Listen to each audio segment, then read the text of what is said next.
Hello, విజీ rainbow ఛానల్కి స్వాగతం.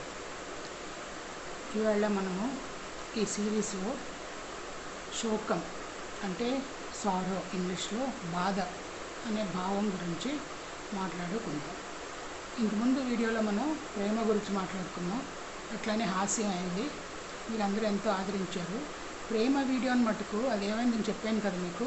నేను కూర్చుని మామూలుగా షూట్ చేశాను, కానీ ఏమైందో కలుపుకోవడంలో మెట్లు అనేది వచ్చింది థంబ్నెయిల్ తర్వాత. నేను మొత్తం కూర్చుని నా ఫేసే షూట్ చేస్తూ మాట్లాడుతూనే చేశాను, కానీ అట్లా అయింది.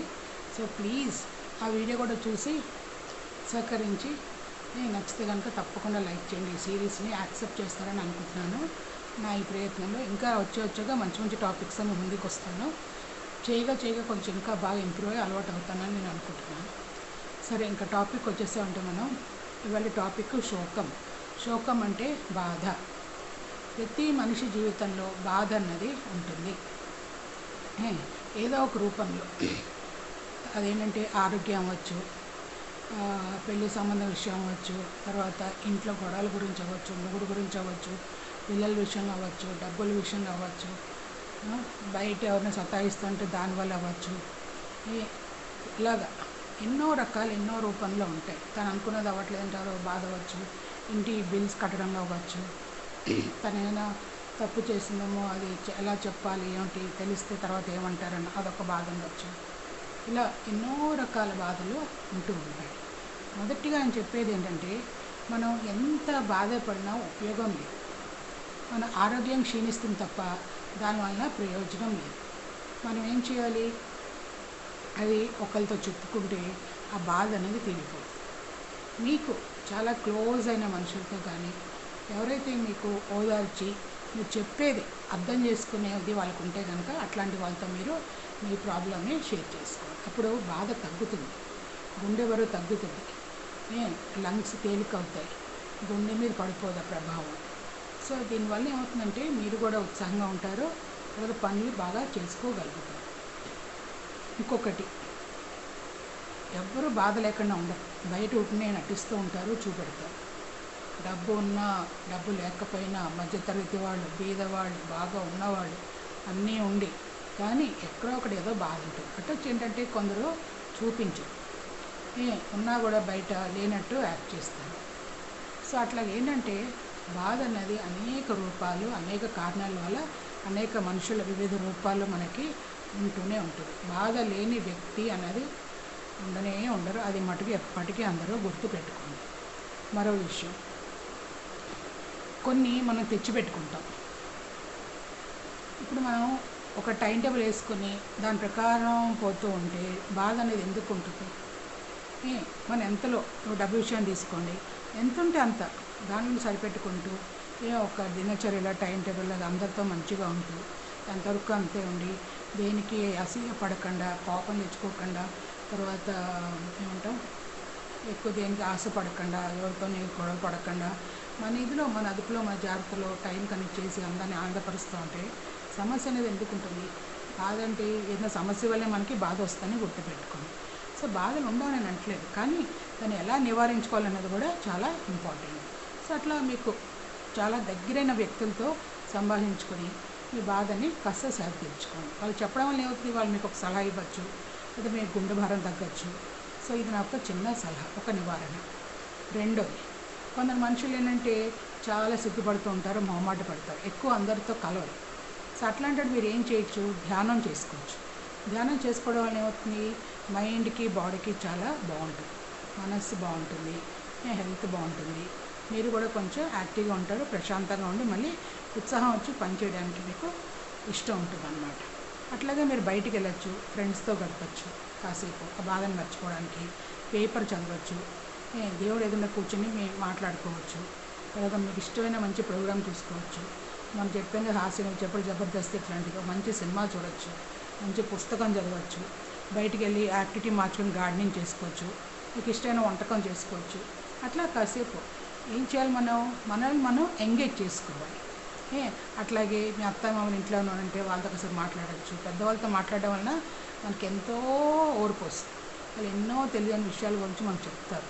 వాళ్ళ అనుభవంతో మనకన్నా ఎంతో అనుభవం. ఇప్పుడు మనం మన పిల్లలకన్నా కొంచెం అనుభవం అనుకుంటాం, మనకన్నా అంటే మన పెద్ద అట్లాగా తప్పులేదు. సో అట్లా మీ బాధని పంచుకోండి, చెప్పుకోండి. చెప్పుకోవడం ఏముందంటే మీకు తేలిక అవుతుంది. సలహా ఇవ్వచ్చేమో, వాళ్ళు మీకు ఉపయోగపడచ్చేమో. వినండి, వినడం తప్పులేదు కదా. వింటే ఏమవుతుంది, మీకు ఉపయోగపడవచ్చు. అంతే వాళ్ళు చెప్తున్నారు కదా ఏంటి సోది అని అనుకోవద్దు. వినండి, నచ్చితే చేసుకోండి, లేకపోతే లేదు. వినడం వల్ల తప్పులేదు కదా. అటు వాళ్ళు హ్యాపీగా ఉంటారు, ఇంకా మీరు ఆచరిస్తే అది వెలుగులోకి వచ్చి సక్సెస్ అయితే మీరు చాలా హ్యాపీగా ఉంటారు. ఇదొకటి. ఇంకోటి ఏంటంటే మనం బయటికి వెళ్ళొచ్చు, సినిమాలు చూడవచ్చు, లేదా ఫ్రెండ్స్ ఇంటికి వెళ్ళొచ్చు, కాసేపు టైం గడిపి రావచ్చు, పిక్నిక్లో వెళ్ళొచ్చు, లేదా మీకు ఇష్టమైన షాపింగ్ చేసుకురావచ్చు. ఎన్నో ఇలాగ కారణాలు, ఎన్నో నివారణ చేసుకోవచ్చు మన బాధను మనం అరికట్టుకోవడానికి. తర్వాత అన్నీ అయిపోయినాక మీరు కొంచెం యాక్టివ్ అయ్యగా ఇంటికి వచ్చి కూర్చుని మీ అంతకు మీరే ఆలోచించుకోండి, దీన్ని ఎట్లా మనం ఇచ్చేసుకోగలం, ఈ బాధ విముక్తి ఏంటి, అసలు కారణం ఏంటి, దీన్ని ఎలా కంట్రోల్ చేయగలం, ఏం మెజర్స్ తీసుకోవచ్చు. మీ హస్బెండ్ సంప్రదించండి, ఇంట్లో సంప్రదించుకొని కూర్చొని మాట్లాడుకోండి. సో అదే సంగతి. నేనేమంటానంటే బాధ ఉంటే మనం ఏదో ఒక చోట కూర్చొని ముట్టు కూర్చుని ఉంటే మనమే కాదు, మనం చూసిన అవతల వాళ్ళు కూడా విసుగు వస్తుంది. వాళ్ళు కూడా చెప్పి చూడడానికి చూస్తారు, మనం ఏదో వాళ్ళతో మాట్లాడి చెబితే ఎందుకు ఇబ్బంది పడ్డానో వాళ్ళు ఊరుకుంటారు. సో దానివల్ల ఏమవుతుంది, ఇంట్లో కలతలు, గొడవలు పొందవుతాయి. మనుషుల మధ్యన భేదాభిప్రాయాలు ఎక్కువ అవుతాయి. అదే కాకుండా ఈమె ఎప్పుడు ఇలానే ఉంటుంది, ఆమె దగ్గరికి వెళ్ళడమే మంచిది కాదని వాళ్ళు అనుకుంటారు. సో ఇట్లా నేనేమంటానంటే మంచి తత్వాలు వేరే ఉంటాయి, నేను కాదనట్లేదు, కానీ మనల్ని మనం మార్చుకోవడానికి ప్రయత్నించాం అనుకోండి, తప్పకుండా మనం అవతల వాళ్ళు మనల్ని ఇష్టపడేట్టు మనం మసులుకోవచ్చు. ఇంకొకటి, చాలామంది వ్యక్తులు మనల్ని బాధ పెట్టేవాళ్ళు ఉంటారు, కాదనట్లేదు, వాళ్ళకి దూరంగా ఉండండి, లేదా మంచి మాటలతో చెప్పండి. వాళ్ళు ఎక్కువసేపు ఎంకరేజ్ చేయకండి, సపోర్ట్ చేయకండి, అంతే. ఎవరు మన దగ్గర రావద్దు అంటే రారు కదా. అట్లా అని చెప్పి మొహం మీద కాకుండా మంచి పద్ధతిలో మంచిదిగా చెప్పండి. లేదా మీరు ఇట్లా అంటే నాకు నచ్చట్లేదు, మీరు మామూలుగా ఉండండి అని చెప్పండి, వేరే టాపిక్ని మాట్లాడని చెప్పచ్చు. అలాగే పిల్లల విషయంలో వాళ్ళు ఏమైనా మిమ్మల్ని బాధ పెడుతున్నారంటే మీ చేతిలో, నువ్వు కన్నా పిల్లలు, సో నీకు తెలుసు కదా ఏం చేయొచ్చో, నువ్వు ఎదిగావు కదా, మీ అమ్మ నేను పెంచారు కదా, సో ఆ విషయం నేను ప్రాబ్లం ఉండదు కదా. భర్తతో వచ్చే వరకు కొంచెం రావచ్చు బాధ అనేది. సో కూర్చొని మాట్లాడుకోవడం వల్ల సమస్యలు తీరుతాయి. నేను మాట్లాడుకోకపోతే ఏముందంటే దూరం పెరిగిపోతూనే ఉంటుంది, అయిష్టత ఎక్కువ అవుతూ ఉంటుంది, సమస్యలు పెరుగుతాయి. సో బాధ వల్ల ఏంటంటే అదే కాకుండా మనం మన హెల్త్ని పాడు చేసుకుంటున్నాం. గుర్తుపెట్టుకోండి, మనం కోసం కూడా బ్రతకాలి, మన హెల్త్ని మనం చూసుకోవాలి. మనం బాగుంటేనే రేపు పొద్దున వాళ్ళు బాగుంటారు. మనమే ఇదైపోతే వాళ్ళు ఏం చెప్పండి. అందుకని అదే దానితోడు ఇప్పటి రోజులు తిండి వల్ల ఏమవుతుందంటే హెల్త్ చాలా బాగుండట్లేదు. పూర్వం వాళ్ళు ఏంటంటే మన అమ్మమ్మలు నాన్నమ్మలు మొత్తం ఇప్పటికే లేచి వాళ్ళు పనులు చేసుకుంటున్నారు. 84 ఏళ్ళు, మా అమ్మమ్మకి అయితే 102 ఏళ్ళు ఇంకా ఉంది ఆవిడ. మా అమ్మగారు 82 ఏళ్ళు హార్ట్ పేషెంట్, సర్జరీ అయింది, ఆవిడ కూడా లేచి తిరుగుతూ పని చేసుకుంటుంది. మరి వాళ్ళు ఎలా ఉన్నారంటే నేను ఇట్లా ఉన్నాను. సో అది తేడా. నేను చెప్పేది ఏంటంటే అప్పటి తిండి వ్యవహారాలు, వాళ్ళ ఆచరణలు, పద్ధతులు, కింద కూర్చొని లేచి చేయడం వల్ల అంతా ఏంటంటే ఆ శక్తి, ఆ పట్టుదల, ఆ పంతం వాళ్ళు ఇంకా ఇంత ఆరోగ్యంగా ఉంచుతున్నారు. మనం ఏముంది జంక్ ఫుడ్లు, ఈ బాధలు, మోడర్న్ సిస్టమ్స్కి ఇవన్నీ వచ్చేసరికి ఏమైపోతుంది, ఇట్లాంటి అలవాటు పడిపోయి హెల్త్ కూడా ఇదైపోయింది. ఇంకా అవే కాకుండా మనం కూడా కొంత తెచ్చిపెట్టుకుని బాధతో అయింది అనుకోండి, మనం ఎక్కడ ఉంటాం మీరు ఆలోచించండి. అందుకని ఎప్పుడు కూడా మనసు బాగుంటేనే, ఆరోగ్యంగా ఉంటేనే ఏదైనా అనుభవించగలుగుతాం. ఆస్తి బోలు ఉండి ఆరోగ్యం లేకపోతే ఏం లాభం చెప్పండి. ఇంకా దేవుడు ఏదో చేస్తే అది వేరే విషయం, కానీ మన చేతిలోనే మనం సెర్చ్ చేసుకోవచ్చు కదా అన్నది నా ఆలోచన. నాదే చెప్పాను మీకు ఉదాహరణ. మా ఆయన ఇప్పుడు నాకు 36 ఏళ్ళకే పోయారు, నాకేమో రిమాటిక్ ఆర్థరైటిస్. మా బాబు కూడా కొన్ని సమస్యలు కొన్ని నన్ను బాధ పెట్టాడు, కాదంటలేదు, కొన్ని వాడు అప్సెట్ అయ్యి డిప్రెషన్లో అట్లాగైంది, కొన్ని సర్కమ్స్టెన్స్ వలన ఏమైతేనే జీవితం అయితే మా ఇది అయిపోయింది. సో ఇలా ఎన్ని ఒడుదుడులు తట్టుకుంటూ నేను ఎప్పుడు దేనికి ఆశించలేదు, ఎక్కువ కావాలి, ఇది కావాలి, అది కావాలి, కానీ ముందుకు వెళ్ళిపోతాను. నమ్మరు, ఇప్పుడు ఈ వీడియో కూడా నేను అర్ధరాత్రి షూట్ చేస్తున్నాను 1 o'clock. ఎందుకంటే కాసేపు ఒక్కదే ఉంటాను, బాబు 4:30కి వస్తాడు, ఏం చేయాలి, సరే మనం తోచింది, మనం ఏం అనుకున్నాం ఈ సిరీస్ సరే అని చెప్పి ఇప్పటికిప్పుడు లేచాను, కొంచెం ఇదై ఈ వీడియో షూట్ చేస్తున్నాను. ఇప్పుడు ఎంత టైం చెప్పాలంటే మీకు 1 o'clock అయింది, అబద్ధం కూడా చెప్పట్లేదు, ఉన్నమాట చెప్తున్నాను మీకు. సో అట్లాగా టాపిక్ వచ్చామంటే బాధ అన్నది అందరికీ ఉంటుందండి. అది మనం లాభాలు పెట్టుకోవడం వల్ల మన హెల్త్ ఎఫెక్ట్ అవుతుందని అవతల వాళ్ళు బాగానే ఉంటారు. రెండోది, ఏ విషయాన్ని ఎవరికైనా చెప్పాలంటే ఒకసారి చెప్పండి, 2 సార్లు చెప్పండి, 3 సార్లు. వాళ్ళు విన్నప్పుడు ఏం చేస్తారు, ఊరుకోండి, మెల్లిగా చెప్పి చూడండి. వినకపోతే 2-3 సార్లు వదిలేస్తే వాళ్ళకే తెలుస్తుంది వాళ్ళ తప్పు, ఆటోమేటిక్గా వాళ్ళే మీ దగ్గరికి వస్తారు. సో ఇట్లా ప్రతిదానికి ఒక నివారణ ఉంటుంది, ఒక చిట్కా ఉంటుంది, ఒక ఏమంటాం సలహా ఉంటుంది, ఒక సొల్యూషన్ ఉంటుంది, ఒక రిజల్ట్ ఉంటుంది, ఒక ఆన్సర్ ఉంటుంది. సో మనం ఏంటంటే కొంచెం మన కోసం కూడా మనం లైఫ్ని కేటాయించుకోవాలి, సమయం కేటాయించుకోవాలి, మన హెల్త్ మనం చూసుకోవాలి, మనకి ఇష్టమైంది మనం చూసుకోవాలి.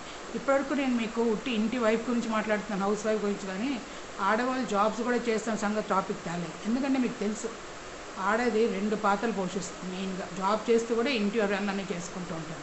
ఇప్పుడు మోడర్న్ జమానా అని చెప్పి కొందరు ఇళ్ళలో మొగాలు సాయం చేస్తున్నారు, కానీ ఎంతైనా కూడా ఇంకా అమెరికాలో ఫారిన్ కంట్రీస్లో ఇండియా మారిపోలేదు. ఇంకా అత్తగారు వాళ్ళు సత్తాయించే వాళ్ళు ఉన్నారు, ఆడవాళ్ళంతా జాబ్ చేసి ఇంట్లో చేసి అందరినీ చూస్తున్నా ఏదో ఒక లోపం చూడడానికే చూస్తారు ఆడవాళ్ళు. అంతేగాని ఈ రోజుల్లో ఆడ మగని ఏం లేదు, ఇద్దరు కలిసి చేసుకోవచ్చు. అలా అని చెప్పి మగవాడిని కూర్చోబెట్టి ఆడది తై అని చేయడం కూడా మంచిది కదా. ఇద్దరు మంచి అండర్స్టాండింగ్ పని చేసుకుంటే జీవితం ఎంతో బాగుంటుంది. అప్పుడు ఈ బాధలు ఈ ప్రాబ్లమ్స్ అనేవి ఉండవు. సో ఏదైనా ఒకటి మళ్ళీ చెప్తున్నా, బాధ అన్నది మనం మాట్లాడితేనే అవతల వ్యక్తికి తెలుస్తుంది. మళ్ళీ మనం పెట్టుకోవడం వల్ల ఉపయోగం లేదు, మన ఆరోగ్యం క్షీణిస్తుంది. తర్వాత ఏంటంటే ఏ బాధ ఉన్నా కూడా అక్కడికక్కడే మర్చిపోండి. సరే ఎట్లా నివారించుకో చూడు, అందుకే రోజు తరబడి పెట్టుకోవాలని ఉపయోగం లేదు, మనమే నష్టపోతాం తప్ప. దానివల్ల టైం వేస్ట్, హెల్త్ వేస్ట్, అన్నీ వేస్ట్. ఇంకొకటి, ఒక టైం టేబుల్ పెట్టుకోండి, ఏ విషయంలో అయినా సరే అది ఫాలో అవ్వండి, మనకు చాలా ఉపయోగపడుతుంది. ఎక్సర్సైజ్ చేసుకోండి, తర్వాత ఏమంటా మీ టైం టేబుల్ ప్రకారం ఫాలో అవ్వండి, మీ పని మీరు చేసి కూర్చోండి. ఎంతవరకు అంత బద్ధకం వదిలేండి, బద్ధకం ఉందంటే ఏమీ చేయలేదు, అదొకటి గుర్తుపెట్టుకోండి. నా అనుభవంతో చెప్తున్నాను, మా అమ్మ వాళ్ళు చెప్పినప్పుడు వినేదాన్ని కాదు కొన్ని విషయాలు, తర్వాత చేసేదాన్ని, కానీ ఎప్పుడు టైంకి చేసేదాన్ని కాదు. తర్వాత తెలిసింది దాని యొక్క దురుపయోగం. సో అట్లాగా అనుభవంతోనే ఏదైనా మనకి తెలుస్తుంది. సో నా ఈ అనుభవం మీకు నచ్చిందని అనుకుంటున్నాను. సో అందరి విషయంలో కూడా ఏదైనా ఉంటే చెప్పి మాట్లాడి సొల్యూషన్ వచ్చేటట్టు చూసుకోండి. ఇది ఒక మంచి నివారణ. బాధ మనలో పెట్టుకోవడం వల్ల ఉపయోగం లేదు. మనం హెల్త్ని పాడు చేయడం మొత్తం మనమే కారణం, ఎవరో కాదు. గుర్తుపెట్టుకోండి, ఈ భూమి మీద మనం ఒక్కరే వస్తున్నాం, వెళ్ళేటప్పుడు కూడా ఒక్కరే వెళ్తాం, ఏది మనతో తీసుకెళ్ళాం. మనం చేసే ఒక మంచి పని ఒక్క వ్యక్తి అయినా గుర్తుపెట్టుకుంటే మనం వెళ్ళిపోయాక అదే మనకి చాలు. నేనైతే అదే ఆశిస్తున్నాను. వీలైనంత వరకు అందరికీ సహాయం చేయడానికి చూడండి, ఏదో అంత మీకున్న దాంట్లో. మీకు ఇంకా బాధగా ఉందంటే హాయిగా ఇలాగా సేవా సాధనంగా వెళ్ళండి, వృద్ధాప్యం ఆశ్రమాలని, ఓల్డ్ ఏజ్ హోమ్స్కి వెళ్ళండి, టైం గడిపండి ఒక రోజంతా వాళ్ళతో. వాళ్ళు పడుతున్న బాధల ముందు మన బాధ ఏమీ లేదండి. మన బాధ ఒక చిన్న ఏమంటాం ఉప్పురాయేటువంటిది. మన దాన్ని గోరంతా చేసి అహో ఎంత బాధపడుతున్నాం అని చెప్తాం, కానీ అంతకన్నా ఏమీ లేదండి. చెప్తున్నా నేను ఈ 55 ఏళ్లలో తెలుసుకుంది ఇది. నేను ఇప్పటికి మంచం మీద ఉన్నాను 4 ఏళ్ళ నుంచి అని నేను అనుకుంటాను, కానీ ఈ యూట్యూబ్ వీడియోస్ అవి చూస్తూ ఉంటే నిన్న చూస్తుంది మహీ మామ్ బ్లాగ్స్ ఏదో, ఆవిడకి ఏదో యాక్సిడెంట్ ఏదో, బాగా చదువుకునేది ఒక బాబు ఎలా వీల్ చైర్ మీద ఇంట్లో వంట చేస్తూ అన్నీ తిరుగుతూ వాళ్ళ ఆయన సపోర్ట్తో, నిజంగా హ్యాట్స్ ఆఫ్ టు అట్లాంటి పీపుల్ అండి. తర్వాత చేతులు లేని మనుషులు మీరు చూసారు, కార్ డ్రైవ్ చేస్తున్నాను లేడీస్. తర్వాత హ్యాండిక్యాప్ పీపుల్ అందరూ అక్కలేదు, మా అక్కే ఉంది మేనరికం అమ్మ నాన్న. మా అక్క పేరు Sharada, she a defence accounts officer. నెలకి she gets 1 or 1.5 lakhs. Eligibility board ఉంది, ఫ్లైట్ ప్రపంచం అంతా తిరిగింది, పెళ్లి చేసుకోలేదు. ఎందుకంటే మేనరికం మళ్ళీ భయపడతాను. దానికి ఏంటంటే మెయిన్ లోపం చెవుడు, చిన్నప్పుడే 3 ఏళ్ళ నుంచే దానికి వినిపించదు, మాట్లాడలేదు. కర్ణాటకలో డెఫ్ అండ్ డమ్ స్కూల్లో ఉండి మా అత్త చదివించింది. తర్వాత ఇక్కడికి వచ్చింది, గోల్డ్ మెడల్స్ 2 నేర్చుకుని ఢిల్లీలో వచ్చింది. తర్వాత ఇక్కడ హైదరాబాద్లో గవర్నర్ దగ్గర నుంచి అన్నీ ఫస్ట్ అనమాట, సెంట్రల్ గవర్నమెంట్ ఎంప్లాయీ. నాకైనా ఎంతో నయం అనిపిస్తుంది. సో అట్లా ఏంటంటే నా ఇంట్లో మా అక్కే నాకు ఒక ఇన్స్పిరేషన్. సో వేరే వాళ్ళు ఎవరు చెప్పట్లేదు. అట్లీస్ట్ తనకి వినిపించడం మాట, కానీ కాళ్ళు చేతులు లేని వాళ్ళు కూడా ఎంత ముందుకు వెళ్తున్నారు ఈ రోజుల్లో అండి. సో అట్లా ఏంటంటే ఏదో దేవుడు మనకి ఇచ్చాడు, అందరి జీవితంలో ఒకలా ఉండదు, కానీ మనం ఏం చేయగలం అనుకొని మనం ముందుకు వెళ్ళిపోవాలి. అంటే మన వలన ఒకళ్ళు బాధపడద్దు, అది గుర్తుపెట్టు, సరేనా? సో ఇవి నాకు తోచినవి ఏదో నేను చెప్పగలిగాను.